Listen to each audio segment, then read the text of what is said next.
지난 시간에 정리 47을 마무리하지 못하고 마쳤는데 계속 이어서 하도록 하겠습니다. 지난 시간에 두 가지 예를 들었죠.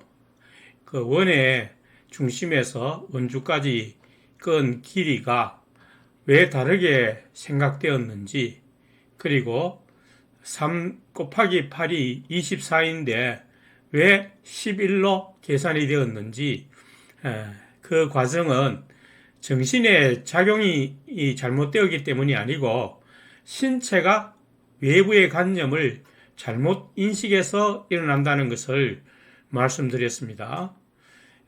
물론 스피노자는 그 외부의 물체에 대한 관념을 정신이 인식하는 과정을 구조적으로 이야기하려고 하는 것은 아니고, 단순히 오류가 일어나서 논쟁이 벌어지는 경우에 사실은 사소한 부분의 잘못이 있다는 것을 지적하려는 것입니다. 그래서 그것을 가지고 지금 다음에 전개될 정리 48과 49를 설명하려는 것입니다. 그래서 지금 예가 한 가지 더 있는데, 예라기보다도 설명이 조금 더 있는데, 그것을 우리가 한번 살펴봅시다.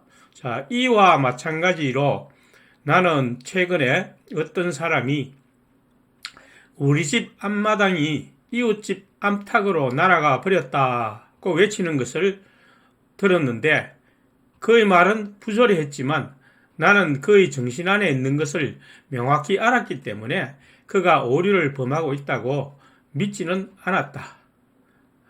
자, 이 말이 무슨 말입니까? 이 사람이 말을 급하게 했는지 조금 순서가 안 맞게 이야기했죠. 우리 집 암탉이 이웃집 앞마당으로 날아가야 된다라고 말을 할 것을 잘못 말했다는 겁니다. 그렇지만 듣는 사람이 그것을 이해하면 그 사람의 오류를 범했다고 이렇게 따지지는 않는다. 논쟁이 벌어지지는 않는다는 거죠. 그 말입니다. 그래서 스피노자는 이제 해설은 보면 외부의 것을 제대로 인식했기 때문에 상대방의 의도를 잘못된 것으로 보지는 않았다는 거죠.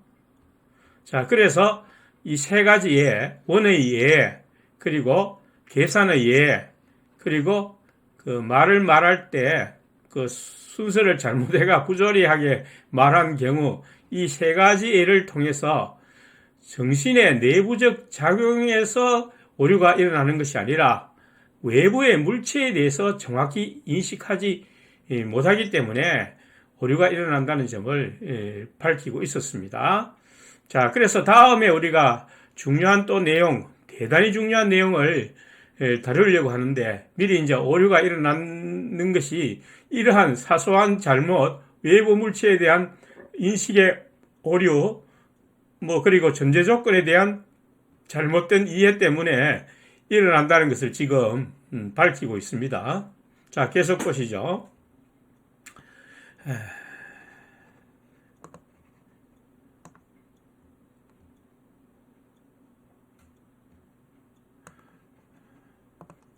그리고 대부분의 논쟁은 사람들이 자신들의 정신을 올바르게 표현하지 않거나 자기가 말하고자 하는 것을 제대로 표현을 못했거나 그 말이죠.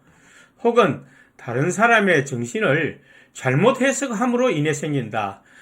그 말하는 사람은 제대로 이야기했지만 받아들이는 사람이 해석을 잘못해가지고 엉뚱한 해석을 내려가지고 서로 다른 생각으로 이렇게 논쟁한다는 거죠.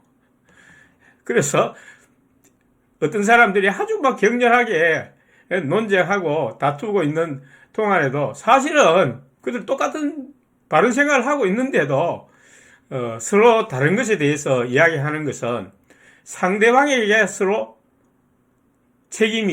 잘못된 책임이 있다고 생각을 하는 거죠. 그 사람 말을 잘못해가 그렇다, 네가 해석을 잘못해가 그렇다, 이런 식으로 서로 상대방에게 오류가 있다고 생각하는데, 실제로는 서로 이해를 해버리면 그 오류나 부조리는 존재하지 않는다는 거죠. 자, 많은 논쟁들도 상대방의 의도를 잘못 파악하기 때문에 일어난다. 세 가지 예를 금방 들었죠. 원, 계산, 닭이 그거 가지고 방으로 들어갈 수 있냐. 이런 문제들은 상대방의 의도를 잘못 파악하거나 내가 해석을 잘못하거나 이렇게 해서 발생한다는 거죠. 다시 말하면 외부 물체의 관념, 닭이 내 신체의 관념이 정신도로 전달되는 과정은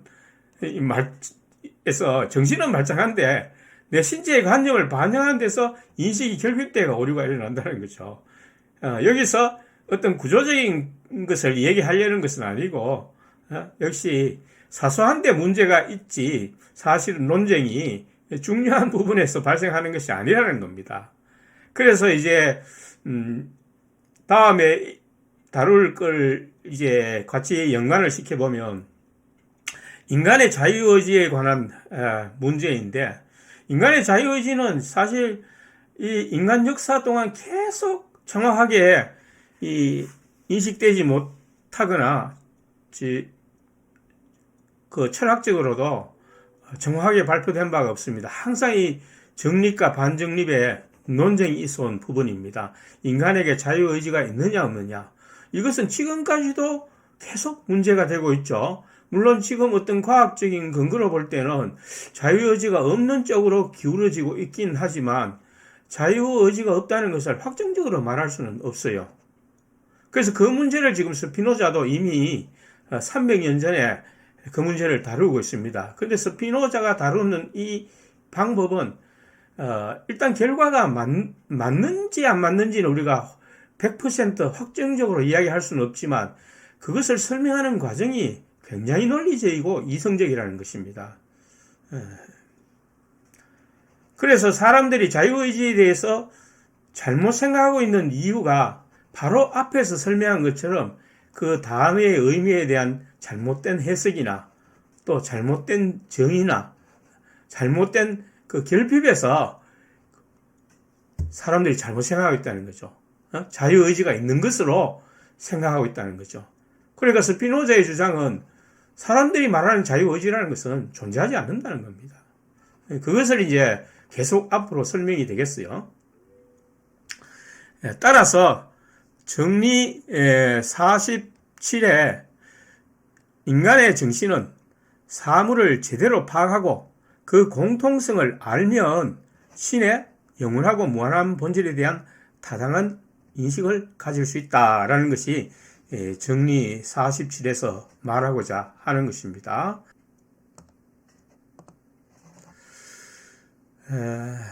이제 다음에 지금 다룰 정리 48은 이러한 정신 안에 의지가 존재하므로 사람들이 보통 의지라는 말을 많이 사용하잖아요.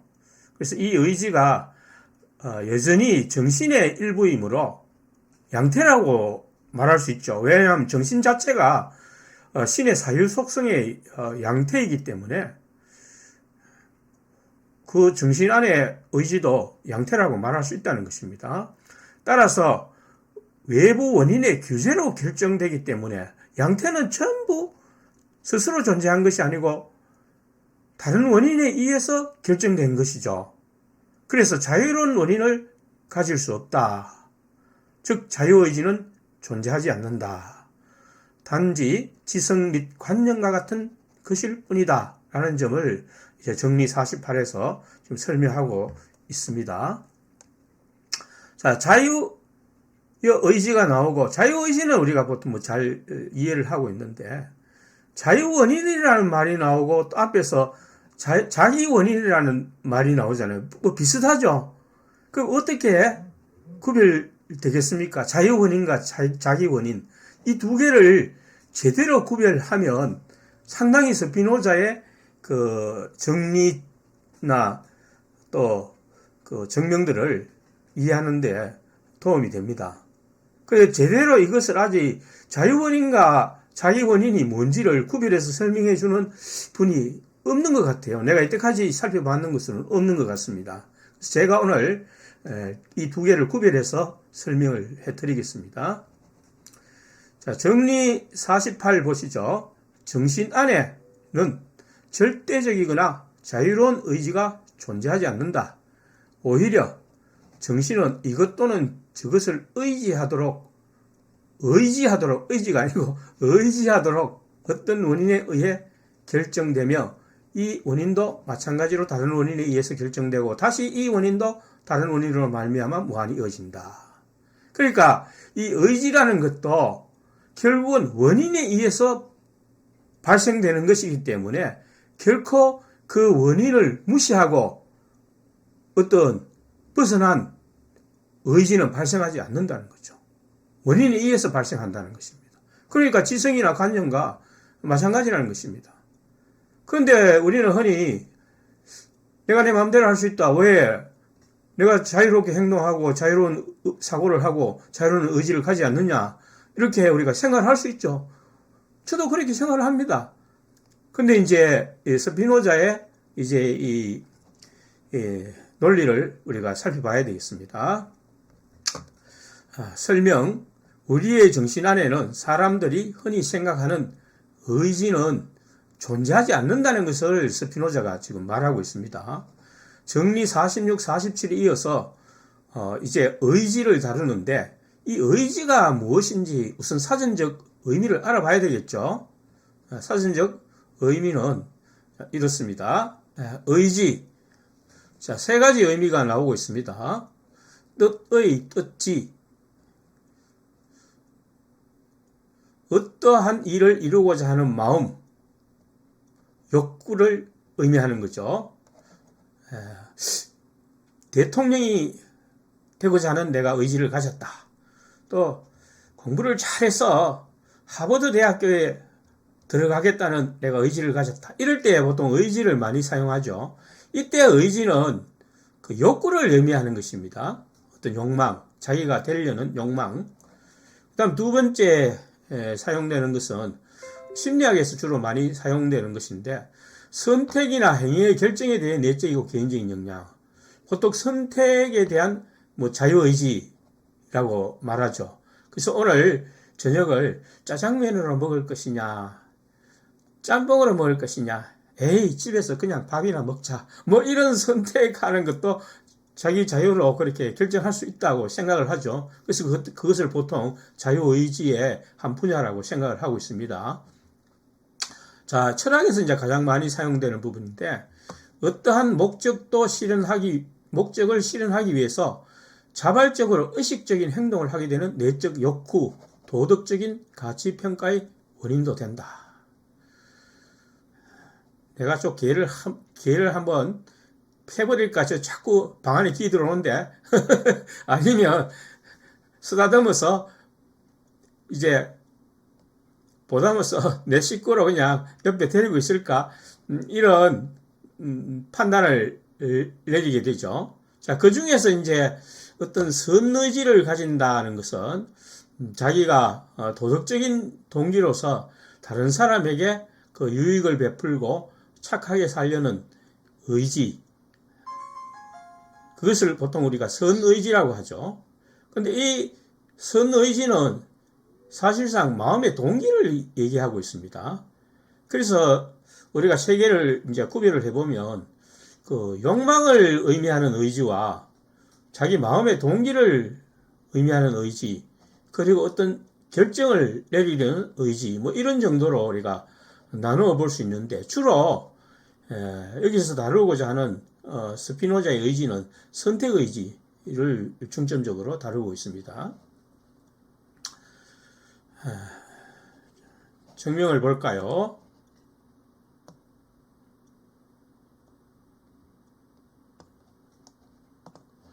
증명. 정신은 사유의 일정하고 결정적인 양태이다. 그러니까 이 정신 자체가 신의 속성인 사유 속성의 양태이잖아요. 그러니까 원인에 의해서 양태가 발생하는 것이지 양태가 지 마음대로 발생하는 것은 아니잖아요. 그러면 이 정신 안에 들어있는 의지도 당연히 자기 활동의 자유 원인이 될 수가 없는 겁니다. 자기가 마음대로 결정을 해가지고 이렇게 되겠다 저렇게 되겠다 내가 200살까지 살겠다 이렇게 결정이 될 수 없는 겁니다. 다른 원인에 의해서 반드시 규제된다는 것이에요. 자, 설명 봅시다. 자기 원인과 자유 원인. 이제 제가 설명을 드린다고 했죠. 자기 원인과 자유 원인이 비슷해서 도대체 이게 뭐 어떤 식으로 다른 것인가? 단어는 분명히 다른데 어떤 점에서 다른 것인가? 한번 봅시다. 자기 원인은 자기가 존재하는 원인이 자기에게서 발생한 것, 즉 선행하는 것입니다. 내가 존재하는 것이 내가 원인이 되어서 내가 존재하는 것이 아니죠. 부모가 원인이 된 거죠. 그러니까 이건 자기 원인이 아니라는 것입니다. 타의 원인인데 이 자기 원인이라는 것은 반드시 이전의 상태를 순서상에 있어서 이전 상태를 의미하기 때문에 선행하는 것입니다. 맞죠? 내가 존재하는 것에 선행하는 원인을 자기 원인이라고 합니다. 원인이라고 하는데 그 원인 중에서 다른 사람에 의존하지 않고 자기 자신에 의해서 자기가 존재하게 되는 것. 그 원인을 자기 원인이라고 하죠. 그러니까 실체, 신. 이것이 존재하는 것은 자기 원인이라고 말합니다. 그래서 신이 존재하는 것의 순서상의 그 원인, 그것을 앞서 있는 원인이니까 자기 원인이라고 말합니다. 자, 이에 비해서 자유 원인은 자기의 원인이 되어 다른 것을 존재하거나 영향을 주는 것. 그러니까 내가 원인이 돼가지고 순수한 원인이 돼가지고 다른 것을 발생시키고 다른 것에 영향을 준다는 것입니다. 그러니까 예를 들어서 자유의지라고 하면 내가 어떤 원인에 의해서 그 의지가 발생한 것이 아니고 내 자체에서 발생해가 다른 데에 영향을 줄 수 있다는 겁니다. 그러니까 이것은 후행적인 것이죠. 다른 것에 존재하거나 영향을 주기 때문에 그렇게 구별하면 됩니다. 자기 원인은 자기가 존재하는 것에 원인이 선행해 있다는 것. 자유 원인은 어떤 선행한 원인에 의해서 원인에 관계하지 않고 다른 것을 영향을 주거나 발생시킬 수 있다는 것. 이것이 자유 원인이죠. 그러면 자기 원인은 다른 것을 발생시키는 데는 전혀 관계가 없습니다. 그죠? 이제 구별이 되겠습니까? 자기 원인은 선행적으로 자기가 존재하는 원인이고 자유 원인은 타의 원인에 의하지 않고 자기에 의해서 다른 것에 영향을 주고 발생시키는 원인이 된다는 것입니다. 자기가. 그러니까 신은 자기 원인도 되고 자유 원인도 되죠. 왜냐하면 자기에 의해서 자기가 발생했고 자기에 의해서 타를 발생시키기 때문에 자기 원인과 자유 원인이 되는 것입니다. 자, 이제 이 단어를 두 개를 구별한다는 것은 스피노자의 사상을 상당히 이해하고 있다는 증거입니다. 자, 이제 해설을 계속 보겠습니다. 정신은 사유 속성의 양태이므로 여전히 원인에 의한 규제이므로 결코 자유롭지 않습니다.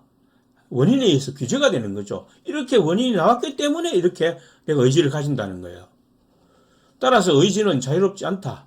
선택의지, 선의지 등은 자유롭게 발생하는 것이 아니며 관념이나 지성과 다름없다는 거야. 그것은 관념이나 지성도 역시 사유양태이기 때문에 그것이 규제를 받고 원인에 의해서 강제되어 있는 것이죠. 결정되어 있는 것입니다. 그렇죠? 그것처럼 의지도 그러하다는 것입니다. 그러니까 이 설명의 방식이 굉장히 이성적이고 논리적이죠.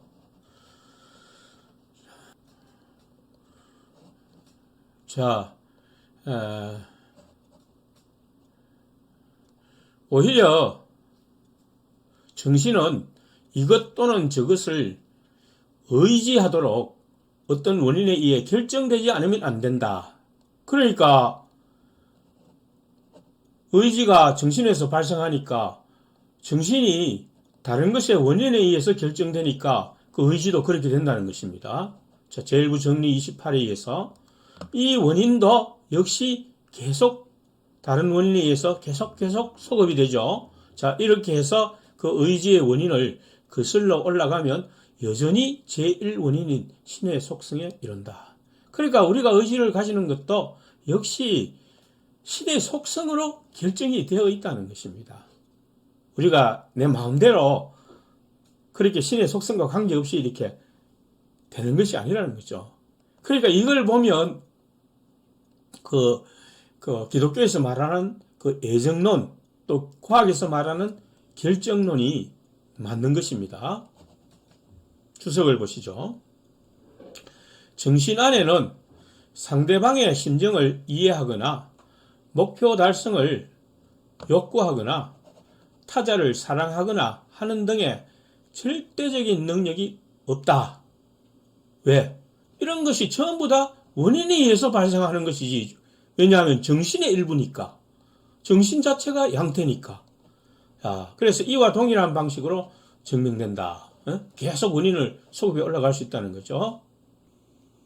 여기에서 이제 반론을 펴가지고 논리적으로 증명을 할 수 있으면, 이게 틀렸다는 걸 증명할 수 있으면 대단한 거죠. 아직까지 이거 증명을 못하고 있습니다. 자, 이 부분에 대해서는 칸트도 전혀 반론을 제기하지 못하고 있어요. 이것으로부터 나오는 결론은 이러하다. 즉, 이러한 능력들 및 이러한 능력들과 유사한 능력들은, 즉 의지가 가지는 능력을 말하는 것입니다. 또 의지와 비슷한 능력들은 전적으로 상상한 것이거나 아니면 우리가 어떤 각 사물들에서, 개개의 것들에서 흔히 형성되는 형이상학적 이유, 이 말이 좀 어렵죠. 형이상학적 이유라는 것이 설명을 드리겠습니다. 또는 일반적 개념에 불과하다. 형이상학적 이유라는 것은 먼저 상상물이라는 것은 우리가 상상하는 것이니까 쉽게 생각할 수 있죠. 우주선을 타고 내가 안드로메다에 가야 되겠다. 뭐 이런 거 완전히 상상이잖아요. 그 다음에 형이상학적 이유라는 것은 그 실체적으로 존재하는 어떤 존재가 아니고 형이상학적으로 제1철학적으로 존재하는 것들, 사랑, 희망, 기쁨 이런 것도 분명히 존재라고 할 수 있죠. 그런데 이런 것들은 사물로 존재하는 것이 아니고 하나의 사유로 존재하는 것이잖아요. 그래서 형이상학적인 이유, 있음이라고 말할 수 있는 것입니다.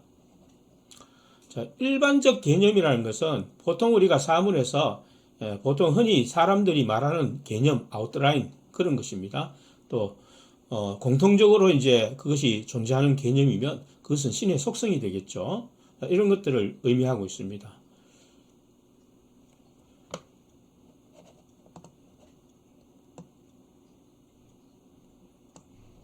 또는 저 의지와 가지는 관계는 했으니까 지성이나 관념이나 의지는 결국 이제 다른 원인에 의해서 발생한다고 했잖아요. 그러니까 다른 원인은 사람이 될 수도 있고 사물이 될 수도 있고 또 사물과 사람 다 또 이것저것 복합적으로 여러 가지 것들이 서로 연관되어서 나타나는 원인이 보통 되잖아요. 그래서 그것의 관계가 원인이 된다는 것입니다. 그러니까 그것은 일반적인 우리가 흔히 볼 수 있는 돌들에서 이 돌이 저 돌과 가지는 관계나 마찬가지라는 거야. 이 돌과 저 돌이 뭐 강물에서 흘러가다 부딪히거나 하면 깨지거나 또 나중에 오래돼 가지고 그것이 흙이 되거나 이러한 원인들에 의해서 가지는 서로 간에 가지는 관계들이 그 원인이 되는 거나 마찬가지라는 거야. 또는 일반적인 인간이 베드로 또는 바울과 가지는 관계와 같아. 그러니까 보통 사람들이 성경 읽으면서 베드로하고 바울을 읽으면서 자기 나름대로 막 생각을 하고 있죠. 근데 그것이 저절로 생기는 게 아니잖아요. 이것을 베드로라는 사람, 바울이라는 사람에 대해서 그 책의 내용을 읽으면서 어떤 것을 생각하고 관념을 형성하게 되는 그런 거하고 똑같다는 거예요. 의지가. 그래서 그렇게 해서 의지가 발생하는 것이지 자기가 마음대로 이 원인을 떠나가지고 어떤 의지가 발생하는 것은 결코 아니다. 그렇게 이제 스피노자가 말하고 있습니다. 자, 지성 및 관념이 곧 의지인데 지성 안에 존재하는 지식과 관념은 외부의 여러 물체들의 관계에 원인이 되어서 발생하는 것이므로 그것들의 관계는 이 돌과 저 돌이 가지는 관계, 즉 사물들 사이에서 발생하는 상호관계와 같은 것이며 사람들이 성경을 읽고 바울이나 베드로의 영향을 받는 관계들과 같은 것이라고 말할 수 있다. 그 말이죠.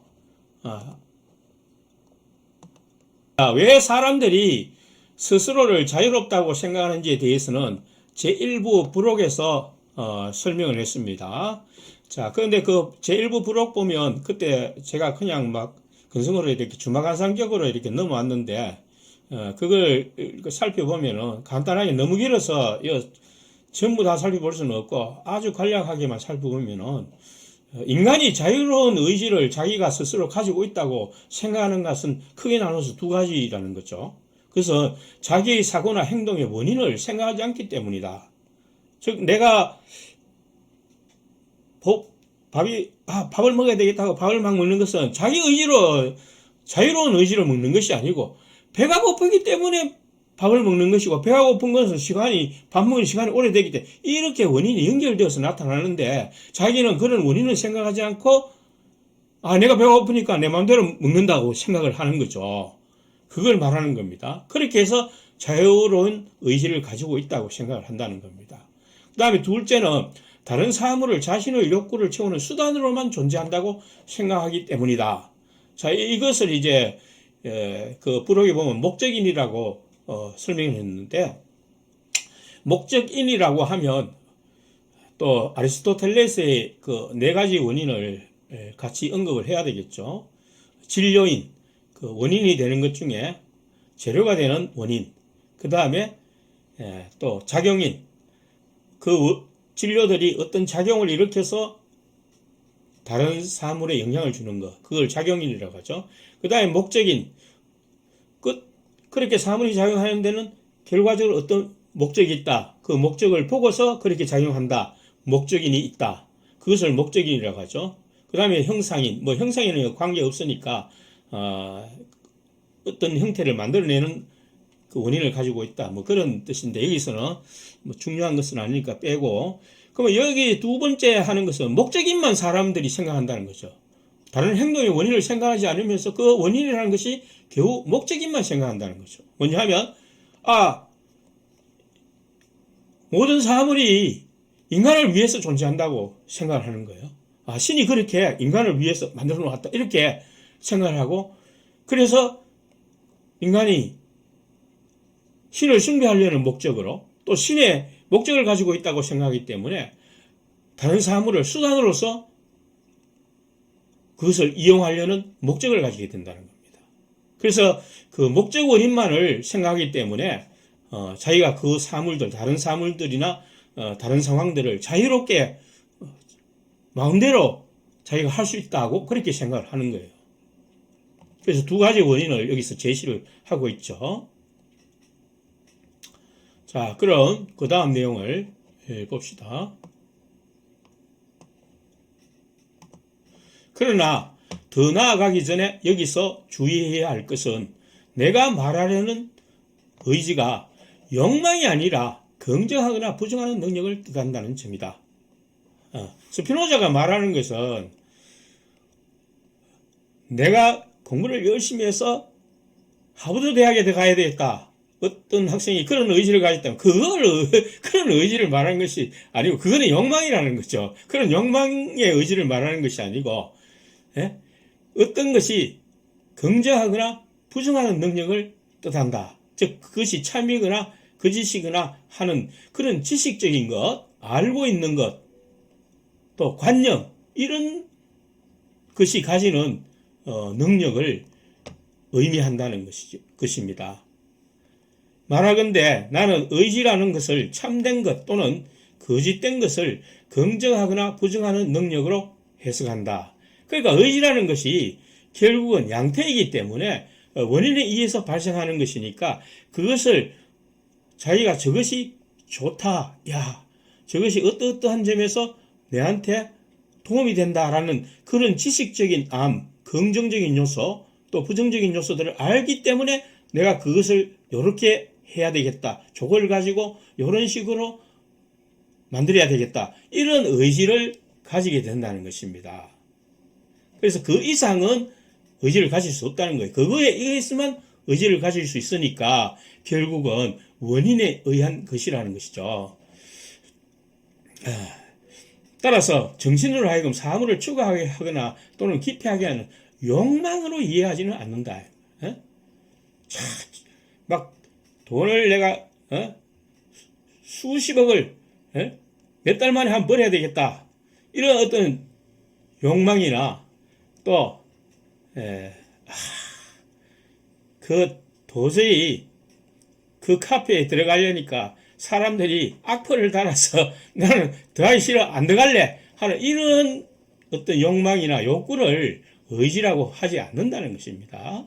스피노자가 말하는 의지는 그러니까 사람들이 그런 것들을 자꾸 의지로 생각하기 때문에 그 의지가 자유롭다고 생각을 한다는 것이에요. 그러니까 그거는 의지가 아니기 때문에 자유의지와 결부시킬 수가 없다는 것입니다. 자, 스피노자가 사람들이 가지는 의지라는 것은 어떤 것을 하거나 하지 않으려는 욕망이나 욕구가 아니고 지적인 능력, 곧 지성을 의미한다.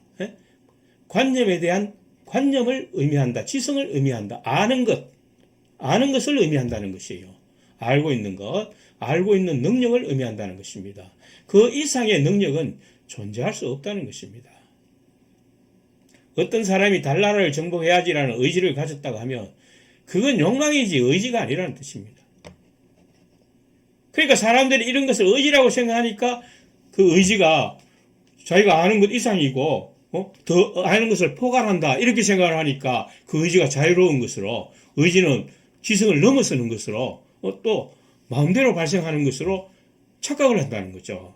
48은 다 해야 될 텐데 48은 마치도록 하겠습니다.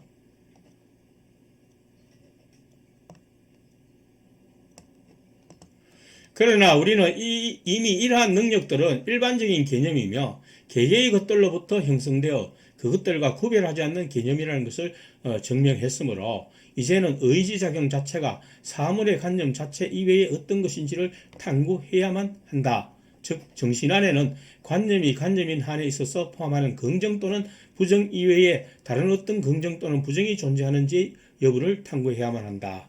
그러니까 이제 우리가 의지가 이제 아는 것 이상이 아니고 관념이나 지성 그것을 의미하는 것이고 그 원인에 의해서 발생하는 것이기 때문에 규제되어 있다는 것을 우리가 알게 되었잖아요. 그러니까 그러면 의지가 단순히 그것뿐인가? 그 외에 어떤 다른 것을 의미하는 것이 있지 않는가? 이것을 이제 지금 살펴보자는 것입니다. 또 다른 부분들이 있는지 과연 또 없는지 있다면 어떤 것들인지 그것을 계속해서 살펴보자는 것입니다.